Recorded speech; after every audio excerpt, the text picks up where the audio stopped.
Kan warga di sini udah tahu kebusukan kamu. Asal apa?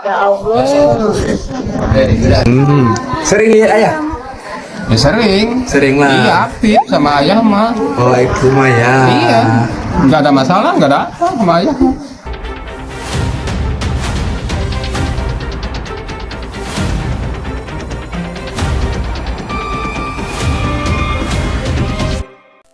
Kisah Abah Rastam. Di sudut sederhana sebuah kampung, hiduplah seorang lansia bernama Abah Rastam.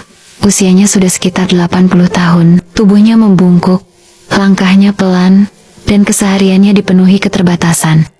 Ia tidak hidup sendiri. Ia tinggal bersama anaknya yang merupakan penyandang Down syndrome, yang juga membutuhkan perhatian setiap hari. Dalam kondisi seperti itu, hidup mereka berjalan apa adanya. Jauh dari kata cukup. Bahkan untuk makan sehari-hari pun sangat sederhana. Abah Rastam sering hanya makan rebusan daun singkong. Itulah yang tersedia. Itulah yang bisa mereka jalani setiap hari. Kondisi ini awalnya diketahui oleh sekelompok relawan yang merasa prihatin. Mereka melihat langsung bagaimana Abah Rastam bertahan hidup di tengah keterbatasan. Dari situlah mereka berusaha mencari bantuan yang lebih luas. Hingga akhirnya kisah Abah Rastam sampai ke seorang konten kreator asal Malaysia, yaitu Aisar Khaled. Dengan niat membantu, ia datang langsung dan mengangkat kisah Abah Rastam ke media sosial seperti TikTok. Tak hanya membuat konten, ia juga memberikan bantuan nyata. Rumah Abah Rastam mulai direnovasi agar lebih layak dihuni. Untuk pertama kalinya, Abah Rastam juga diajak merasakan yang mungkin sebelumnya belum pernah ia rasakan, menginap di hotel, berenang, dan merasakan perhatian dari banyak orang. Video demi video pun viral. Jutaan orang tersentuh. Bantuan mulai berdatangan dari berbagai daerah, bahkan hingga luar negeri. Banyak yang datang langsung untuk melihat, membantu, dan berbagi kebahagiaan dengan Abah Rastam. Namun di balik semua itu, muncul juga suara-suara sumbang dari netizen. Ada yang menuduh keluarganya tidak peduli, bahkan menyalahkan anak-anaknya karena dianggap baru datang setelah ada bantuan. Padahal kenyataannya tidak sesederhana itu. Keluarga Abah Rastam juga hidup dalam keterbatasan. Anak pertamanya bekerja sebagai buruh harian lepas. Anak keduanya memiliki penyakit diabetes mellitus dengan suami yang juga buruh. Sementara anak ketiganya adalah penyandang Down syndrome yang tinggal bersama Abah Rastam. Mereka bukan tidak peduli, mereka hanya soma-soma sedang berjuang. Video yang beredar hanyalah potongan kecil dari kehidupan mereka. Tidak semua perjuangan terlihat di kamera. Tidak semua kesulitan bisa dijelaskan dalam beberapa detik video. Momen seorang anak yang meminta maaf pun bisa jadi bukan tanda ketidakpedulian, melainkan ungkapan hati rasa bersalah karena belum mampu memberikan yang terbaik. Kisah Abah Rastam akhirnya bukan hanya tentang kesedihan, tapi juga tentang kepedulian, tentang bagaimana satu cerita bisa menggerakkan banyak hati, dan tentang pentingnya memahami sebelum menghakimi. Karena di balik setiap kisah viral, selalu ada cerita lain yang tidak terlihat.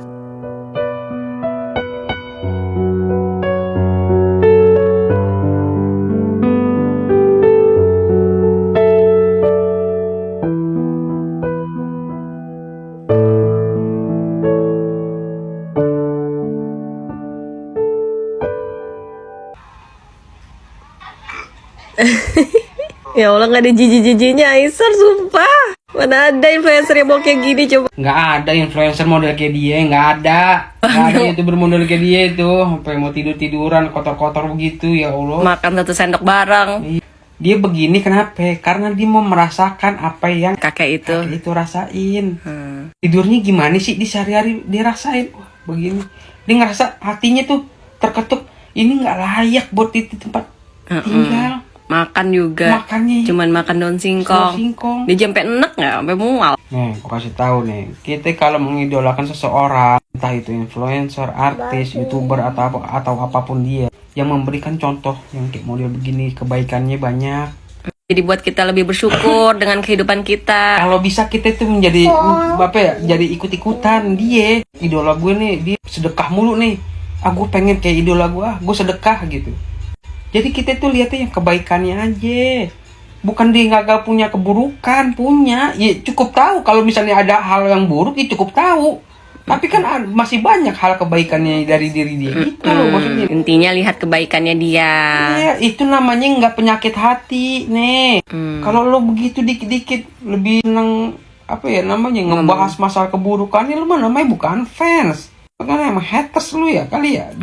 Terus sampai mempengaruhi orang lah buat jadi haters. Nah, lucunya begitu. Lo kocak tuh kalau lu tuh lu gak bisa sendirian nih. Jelek-jelekin dia. Lu pengaruhin orang. Kan tolol ya. Ngapain lu? Nah, yang si tololnya lagi nih, yang diajak mau. Goblok banget. Diajak ke dosa mau. Kan warga di sini udah tahu kebusukan kamu. Asal gua apa? Sering lihat ayah? Ya sering. Sering lah. Iya, aktif sama ayah mah. Oh, itu lumayan. Iya. Nggak ada masalah, nggak ada apa sama ayah. Nih anaknya bagus ya? Oke. Bagus ya? Kenapa bagus? Enggak sering itu. Sering nengok dia? Iya. Cuman jauh, jaraknya 2 kiloan lah. 2 kiloan lah. Terus ini kan yang dekat karena gue samping kan tuh. Ini orangnya yang bikin masalah. Bikin masalah terus salah kena. Ya iya emang udah ngaku sama orang tua. Ya orang gede ngewaan wae. Nyewa sama siapa? Saya Jangan itulah. Jangan mengelak. Kenyataan warga di sini udah tahu kebusukan kamu. Astagfirullahaladzim. Astagfirullah apa? Ya Allah. Tuh teman-teman, ya Barastam sudah diangkat ayah resmi oleh Bang Aisar di Indonesia. Dan saya pun Bang, sebagai rakyat Indonesia, saya akan meresmikan diri mendukung abang yang paling setia. Pokoknya mah ya, yang penting abang Aisar sehat selalu Bang. Terus Bang, bantu orang susah di Indonesia. Karena pada kenyataannya pejabat di Indonesia tuh, pemerintah di Indonesia tuh tidak memperhatikan Bang. Jadi percuma. Inilah konten kreator yang perlu kita dukung. Asalkan abang jangan jadi pemimpin ya. Kalau jadi pemimpin jangan Bang. Udah mending gitu ya Bang, jadi konten kreator ya. Banyak duit, bantu orang susah. Panutan, salam Indonesia. Guys, ada yang greget gak sama anak Barastam? Jujur sih, kalau menurut gue sih ngekein banget tuh anak Barastam. Masya Allah ya Robbi. Dan Bang Aisar tuh sabar banget tuh. Udah Bang Aisar, biar aja lah dia mau ngapain, udah yang tanggepin. Yang penting Abah Rasul dijaga. Udah, anaknya bodo amat mau kemana, mau ngapain, gak bodo amat, biarin. Ngekein banget sumpah. Terus solusinya apa kakak? Aku tuh modal buat usaha, nggak bisa jualan, nggak mau kerja, pengennya makan dan tidur, enak bener hidup. Aduh, Barastam ngelahirin anak kayak gitu. Emosi nggak kalian? Emosi dong pasti. Saran aja nih ya Aisar, anaknya Barastam itu nggak usah dikasih apa-apa. Lah kenapa dia mau minta-minta, pakai curhat segala, dia lagi butuh uang. Kemarin-kemarin dapat makan dari mana? Emang nggak bisa kerja? Terus kemarin-kemarin ini menyekolahkan anaknya, uangnya dari mana? Masa nggak kerja? Orang tuanya aja udah dibantu, seharusnya dia bersyukur dong. Ngapain juga dia jual kesedihan di depan Aisar? Aisar nggak usah terpengaruh, dia itu menelantarkan orang tuanya, padahal nggak terlalu jauh di tempatnya. Tapi setelah bapaknya viral, Abah Rastam viral, dia malah datang so-soan minta maaf. Jangan dikasih Aisar. Memang sih kita nggak berhak ikut campur masalah keluarga orang lain, tapi kalau orang seperti itu dikasihani tambah ngelunjak, tambah nggak tahu diri, jangan dikasih apapun. Please Aisar, jangan mau dibodoh-bodohi oleh orang tua seperti itu. Cukup membantu Abah Rastam dan sertifikat tanahnya atas nama Aisar. Sertifikat rumahnya atas nama Aisar juga. Jangan sampai itu direbut sama anaknya yang nggak tahu diri, itu yang kacang lupa kulitnya, udah dibantu orang tuanya, nggak tahu berterima kasih, nggak tahu bersyukur. Bah, i tanah abah no iya imah atas nama abah. Jadi Kayak malah mau nih bisa mah diganti atas nama yang wina. Kayak mana rezeki kayak orang ngomongnya. Kayak ngomong ke Ibu Bel atau ngomong ke sahanya. Atas nama yang wina, ambil teh dihakeun kiri kanan. Ya Aisar kayak ngomong dah kamar ini. Boleh nggak atas nama Aisar katanya? Boleh, tanya aja sama Abah. Boleh nggak atas nama Aisar, Bah? Boleh tuh katanya.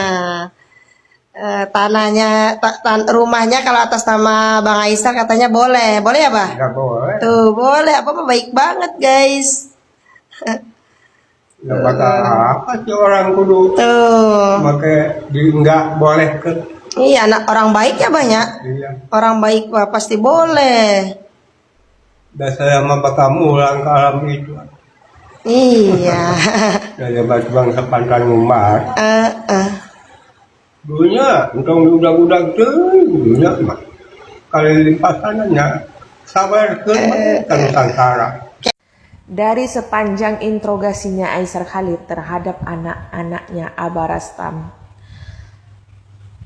aku bisa mengambil kesimpulan bahwasanya yang Down syndrome itu bukannya anak Abah yang bernama Wina, tapi kedua anaknya yang lain yang lebih cocok Down syndrome. Karena kenapa? Ditanya celingak celinguk, tapi giliran dibahas sakitku ini, semua pada ngeluh. Padahal kalian nggak sadar yang lebih sakit itu Abah Rastam, ya. Udah dia sakit ngurusi anak lagi, ya, yang berkebutuhan khusus. Kalian yang normal, yang sehat, yang alfiat, ya, bilang hidup susah, kadang sering lapar. Apalagi anak yang perempuan itu. Tanya nih sama anak aku, dia tahu gimana perjuangan aku. Anak kau gemuk, ya, anak kau gendut, beritahu kau, nggak kekurangan makan. Kalau makan kalian terancam, anak kau kurus, ini anak kau gemuk. Kalian udah lihat belum? Video terbarunya Aisar Khalid. Yang dimana Aisar Khalid itu berbincang-bincang dengan anak-anaknya Abah. Pokoknya geram lah aku, geram ya. Jadi yang lebih pantas itu dapat ahli waris adalah si Wina. Walaupun si Wina Down syndrome, tapi kalau secara nyata, secara kita lihat ya, pakai biji mata, pakai pikiran, lebih Down syndrome anaknya yang dua tadi, ya, si laki-laki sama si perempuan. Intinya kalian itu seorang anak, bukan seekor ayam. Jadi kewajiban kalian mengurus orang tua kalian. Kalau masalah harta ataupun tanah yang dijual tanpa dikasih sama kalian, bapak mama kalian ya masih hidup salah satunya, walaupun mama kalian udah duluan dipanggil Tuhan, tapi ada bapak kalian, nggak seharusnya kalian minta bagi warisan PA longo dongo. Udahlah, mau siap